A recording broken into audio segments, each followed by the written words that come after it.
Hello, welcome to the first episode of Home Truths, the podcast. What's that all about? I'm Sean Woolley. I'm Managing Director of Cloud9 Spain, and with me today I have Alfredo Bloy-Dawson, who is one of the, if not the, Costa del Sol's premium marketing gurus. Is that about right? Yeah, Yeah, for real estate. yeah, For real real estate. For real Okay, estate. yes. Home Truths. No one's going to know what that is. So what are we doing here, Alfredo? What are we talking about today? Well, we wrote a book, We wrote a book. and this is a companion series. Yep. For the book. Is this for people who just can't be bothered reading the book? Yeah, we'd like you to buy the book and then do what everybody else does and put it in your shelf. Maybe get us to sign it. Oh yeah. And then just listen to the podcast. It's And then leave us a really nice 5-star review and all that sort of stuff. Yeah, and then it's kind of like if you listen to the podcast, it's like kind of like the Audible version, but shorter. Yeah. So this series, Home Truths, the podcast, I think we're going to have 7 episodes because we were going to do one per chapter, but then we realized we'd written a 468-page book, which was a bit of a shock. Yeah, Just this, by the way. I think we should say that it's more of a reference book than a sort of cover to cover. I couldn't write down novel. I wouldn't like to take a day off and read that. Put it that way, because it's although it's highly informative, but it's dense.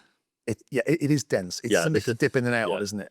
I think it's you got to want to know about this stuff. So the title is Home Truths: A Candid Analysis of the Costa del Sol Property Market, and interestingly, it's the 2026 edition, because we have plans for this. Is there not a part of you that goes, "Oh no, what have we done? What have we done? We got this every year now to check 460 pages and update them." Well, I'll tell you what. Before we look at what have we done, you volunteered to do that? No, come on, I couldn't possibly let you do that, Sean. The thing is, it depends where it gets us in life, because who knows? Who knows? What do you think it might get us? I don't know. The thing is, I wrote a book a few years ago during COVID, because I was bored and I needed something to do. And it was just a little throwaway guide, and then it's fine, whatever. But this is something very different. This is, why did we do this? Whose crazy idea was this? That was your idea. I was about to ask you the same question. There isn't one. Let's just start with that, right? There isn't a book. It's about this, not as a reference snapshot of the market. That's what's a real question to ask here is, who is it for? Because I know it isn't for. It's not for my wife. So let's take us back, because the idea came to me, was it about 12 months ago? I think it probably was, where I thought, what's lacking in this market? There's a lot of hype. There's a lot of talk. There's a lot of headlines. It's either booming or it's bust. The tourists are good, tourists are bad, but there's no actual definitive guide to what's going on. And I think I've sort of put myself in the shoes of a buyer and thought, how the heck do you navigate this market? Because it's not, I wouldn't write a thing about the Birkenhead property market, or, because it's not big enough or international enough. But this one, it has so many nuances, doesn't it? Because you've got the micro markets here on the ground, all the different areas and what they stand for and what they represent. And then you've got the buyer demographics, which are all over the place, because it's now a global audience. And I just thought someone needs to wrap this together and tell it how it is. Yeah, and I think that's where the point of it being a more of a reference thing. If you're interested in, for argument's sake, rented residences and you're thinking about it, because there's a lot of stuff online, obviously, but there's like a chapter on that that's like 10 pages or something like that, and it kind of goes into it quite specifically about the Costa del Sol. And I think in the day of AI, in the age of AI, where probably will be a companion book made by somebody by tomorrow afternoon that's half the size and half the price. That's just how it is now. The differential thing is that it's whose name's on the cover, and that's really the equity that we're leveraging here. Is you've been doing this for 20 plus years. I've been doing the real estate thing for 15 years, I guess now, 14, 15 years, but I've been in the Costa del Sol with a break since 1975. So this is what we do. This is what we talk about. If you Google us, you can see there's 1,000 videos we've done about this. We're always talking about the market. That's like the common thread, really. So this isn't that the information is unique, but the compilation of that information is unique, and it's in a format that if you were in Canada, or you're even if you're thinking of opening your own estate agency, and you really wanted to sort of have one place where you have everything, and as well as a snapshot on the market of how it's changed over the last couple of decades. This is all there is at the moment. And I think that, so it's funny because when you do a book, it feels very intuitive given where everything's heading. Yeah. You know, like, nobody wants to read. Let's do a book. But it feels right for some reason. I don't know exactly why. I don't even know. I see people that have bought it maybe that are either a potential buyer, potential investor, maybe look at come into the real estate market, maybe wants to work with the real estate market. Interior design company is going to open up, an architect studio, whatever. And that will be something on the shelf, and they'll skim through it, read a couple of bits that they're interested in, and then just keep coming back to it. Yeah. And I think if we update it, Mhm. so the 2027 version, etc., with what's changing in the market, then it kind of becomes a reliable source of point of truth. Now, there's going to be stuff in there that people disagree with. We may have made some mistakes along the lines, but you got to start somewhere, and it's the best book of its sort right now. Is it the only book of its sort? I think so. There are some books about selling your property in the Costa. There's some things about, there's very specific legalities and stuff like that. There used to be a brilliant one, didn't there? Right? Is it David Sir? David Sir, yeah, You and the Law in Spain. That was the tax and the law. And that was a practical guide in terms of whether you were trying to, what the law is to do with driving in Spain with the foreign plates and getting your NIE and everything else. This isn't that. It's more of a market commentary, isn't it? Market commentary. But I think that's needed, though, because of where this market has been and where it's coming from and where it's heading to. Because I think it has become this destination for a load of global buyers.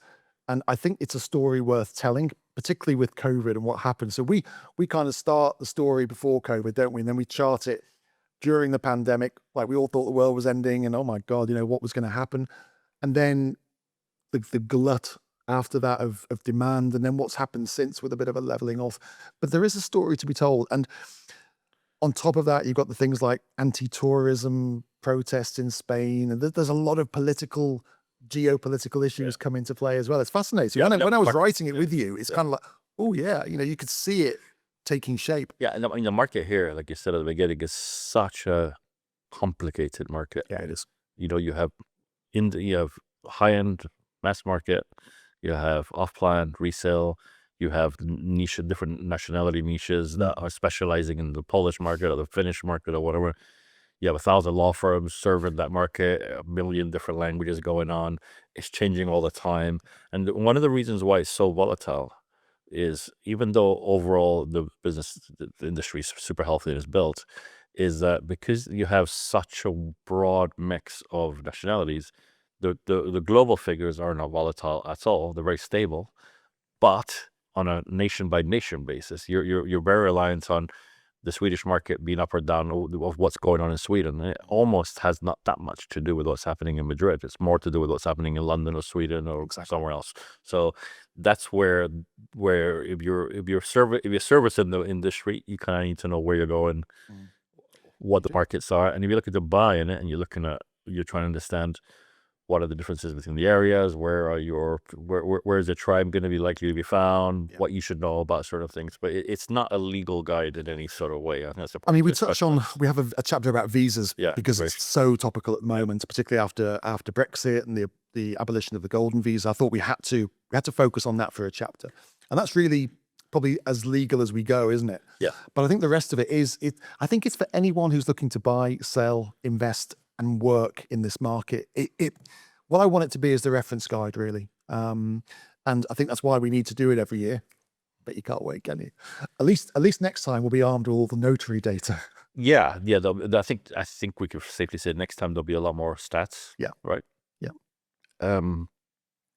And there'll be more update. There'll be whatever's happening in the market. Things change a lot every year, don't they? So the difficulty with doing any kind of book is, and that's why the year thing on it is in the last month of proofreading it, things were changing. Yeah, I know. So if it goes any point in doing it, it's just going to change every 2 weeks. But the macro stuff doesn't change. What's happened, the history hasn't changed. No. I think the one thing that we haven't really done much with in this book is it sort of starts around the 2007-8 period onwards, doesn't it? We haven't really got into what led to 2008, because what we had in the Costa del Sol, and we go in the book, is you had a bubble happening before the global crisis, as in there was already a bubble forming.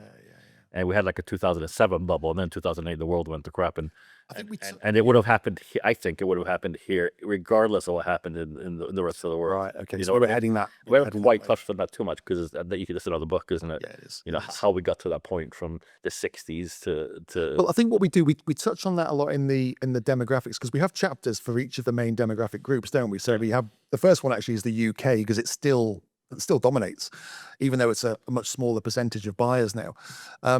So we start with them, and the interesting thing about looking at the UK buyers was their journey from holidaymakers to people who rent rather than stay in a hotel, to then people who buy, and then people who live here. And there is an evolution, and that started before that time. That probably started in the 60s and 70s, didn't it? And then EasyJet, Ryanair, the opening up of the skies really fueled that demand. Yeah. No, I mean the different nationalities of why they buy, when they buy, and all that it's also fascinating. It's a world in itself. That's probably more for a buyer. That's probably more just anecdotal curiosity, isn't it? Like it's gonna necessarily, I'm not buying there. There's too many Germans or whatever, you know. But I think that the thing with the British market is the everybody agrees on in the marketplace is the resilience of their demand. Incredible. Because everything, you know, every Had everything hurdle, jumped at them. Brexit, COVID, cost of living crisis and stuff like that. Yeah. They just keep going and keep going and keep going. They're losing market share, yes, but they're, you know, it's amazing that they hung on, considering they're not even in the EU anymore. I mean, that's just mad to think about. I think some people may ask the question, why us?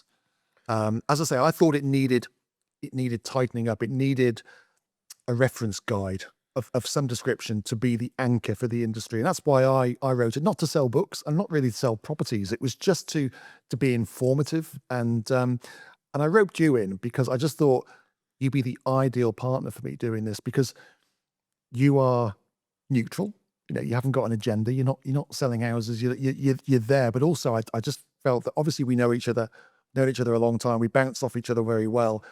And you're one of the few people who can just tell me to get stuffed, and I'll take it, because you know your stuff. And I think on a book, you need someone to just go, whoa, hang on a minute, what are we doing? And you were very good at sort of guiding me, and because we were going to do this thing where we write a chapter each, and it just thought, oof. Yeah, and I think that's also worth mentioning, probably as a final point on this intro, is it's a collaborative effort, which means that nothing's written specifically named by you or by me, but we have areas that we know more about. There's some stuff you don't know much about that I know a lot about. Absolutely. Yeah. And there's bits I don't know anything about that you know lots about. So we kind of have that joint responsibility, shared responsibility of trusting that the other one isn't talking crap.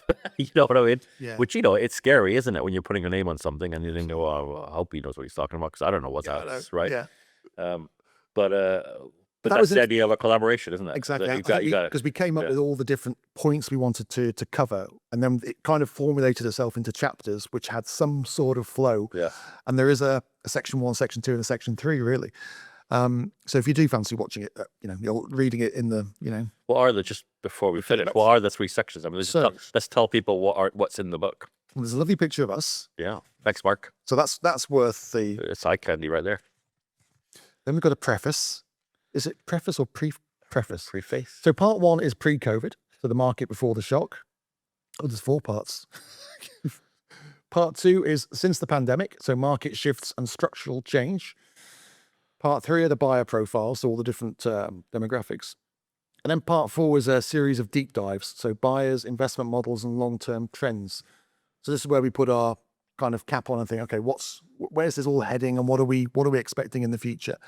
But yeah, it kind of formed itself into 4 quite neat parts. It's always difficult to know how to split it up, because you can either go sequential, or you can take pieces out of it. So I think towards the last part, we pick a few topics, don't we? Sort of Marbella 2.0 or branded residences, where it's a big enough, we think, topic to give it else own space. I think that's probably where future editions may vary. Yeah. You know, we may find something's no longer trending and it's not that relevant anymore, and we take it out and put something else comes up. Exactly. You know, branded residences, you know. Yep. Come and go. So when's your first book signing at Waterstones or El Corte Inglés? Have you got anything planned? Yeah, no, I'm in what's the bookshop called? There's one bookshop in the Costa. Book World. Book World. Yeah. Well, he wants some copies. Okay. The guy wants some copies. You can get this on Amazon. You can get it It's like on Amazon. €22 or something like I that. think so for the Yeah. because Which- it varies where you get it. But Which is like 3 cents per page because there's a ton of pages. And if you get let's put it this way: we're making about 50 cents on it.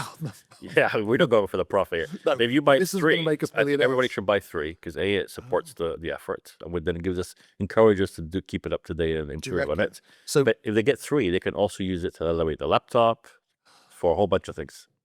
You see what I mean? There's a multi-use thing here. so they don't need to buy one of those scissor stands. They can just Exactly. buy 3 books. Yeah. Cost them about 60 They quid. use it to put the mobile on to do like selfies. It's multifaceted and many. It also looks quite nice on a coffee table.